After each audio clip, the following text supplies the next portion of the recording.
ஆனா எல்லா மனிதனையும் டைகர் பார்த்திருக்கோம், இது மறுக்கப்பட முடியாத உண்மை.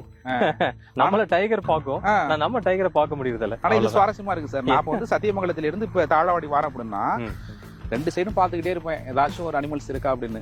ஆனா நான் எந்த அனிமல்ஸையும் பாத்துருக்க மாட்டேன். ஆனா என்ன வந்து எல்லா அனிமல்ஸும் பாத்துருக்கோம் அந்த ரூட். கண்டிப்பா அந்த ரூட்ல ரோடு ஓரமா இருக்கக்கூடிய மேக்ஸிமம் மான்கள் உங்களை பாத்துருக்கலாம், கரடி உங்களை பாத்துருக்கலாம், ஈவன் பக்கத்துல டைகர் இருந்தா டைகர் கூட உங்களை பாத்துருக்கலாம். நீங்க அதுல பாக்குறதுக்கான வாய்ப்புகள், அந்த ப்ராபபிலிட்டிஸ் வந்து ரொம்ப கம்மி. நம்ம இப்படி புலிய பார்க்கணும் அப்படின்ட்டு அந்த காட்டுல புலிய பாக்குறதே பயங்கர ஒரு கூஸ்பம்ஸ்னு சொல்லலாம். ஆனா புலி மனுஷனை பார்த்தா என்ன நினைக்கும் சார்?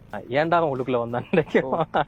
ஆமா, ஒரு அனிமலா கண்டெக்ட் பண்ணுமா இப்படி? இல்ல, ஆக்சுவலா வந்து பாத்தீங்கன்னா நம்மளையும் அது ஒரு அனிமலா தான் பார்க்கணும். நம்ம ஒரு மனிதர்கள் அப்படிங்கிறத விட நம்மளும் அதுக்கு ஒரு 2 காலுள்ள ஒரு அனிமல், அதுக்கு அவ்வளவுதான்.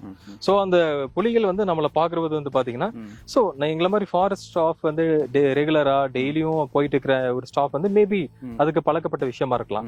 பட் இதே ஒரு இப்ப நீங்களே வந்திருக்கீங்க, சோ நீங்க ஒரு இன்டர்வியூக்காக வந்திருக்கீங்க, உங்களை மாதிரி ஒரு 4-5 பீப்புள் வந்து புதுசா அதை ஃபாரஸ்ட்ல பாக்குறது, அது உங்களை வந்து ஒரு ஃபாரின் திங்கா தான் பாக்குவது. ஆக்சுவலா ஒரு இவங்க தேவையில்லாத இடத்துல நிக்கிறாங்க அப்படிங்கிற மாதிரி உங்களை ஃபீல் பண்ணுங்க. வாடகை வச்சா இல்ல எப்படி?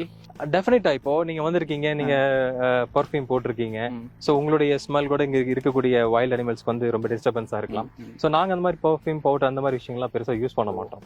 சோ அது நாங்க எங்க ட்ரைபல் எங்க மக்கள் வந்து உள்ளுக்குள்ள போறது நார்மலா இயற்கையா போற மாதிரி உள்ளுக்குள்ள போவாங்க. சோ எங்களுடைய மெயின் கண்டிஷனே சென்ட் யூஸ் பண்ணக்கூடாது, பவுடர் யூஸ் பண்ணக்கூடாது, உள்ளுக்குள்ள நம்ம வந்து அதிகமா சவுண்ட் கொடுக்கக்கூடாது அப்படிங்கிற சில கண்டிஷன்ஸ் எல்லாம் இருக்கு. சத்தியமங்கலம் புலிகள் காப்பகமா அறிவிக்கப்பட்ட எல்லா பகுதியிலுமே புலிகள் இருக்குன்னு சொல்லலாம். இப்போ 1498 ஸ்கொயர் கிலோமீட்டர்ல இருக்கக்கூடிய இந்த பகுதியில சோ எல்லா இடத்துலயுமே வந்து பாத்தீங்கன்னா புலிகள் இருக்கு. சில இடத்துல அதனுடைய டென்சிட்டி பாப்புலேஷன் அதிகமா இருக்கும், சில இடத்துல கொஞ்சம் குறைவா இருக்கும். பட் எந்தெந்த இடத்துல எல்லாம் அதனுடைய சயின்ஸ் இருக்கோ, எந்தெந்த இடத்துல ரெக்கார்ட் ஆயிருக்கோ, அது எல்லாத்தையுமே புலிகள் காப்பகத்தினுடைய கீழே கொண்டு வந்திருக்காங்க. நம்ம இப்ப நின்றுட்டு இருக்கிற இடத்துல சார் கண்டிப்பா இருக்கு. அப்படிங்களா? நீங்க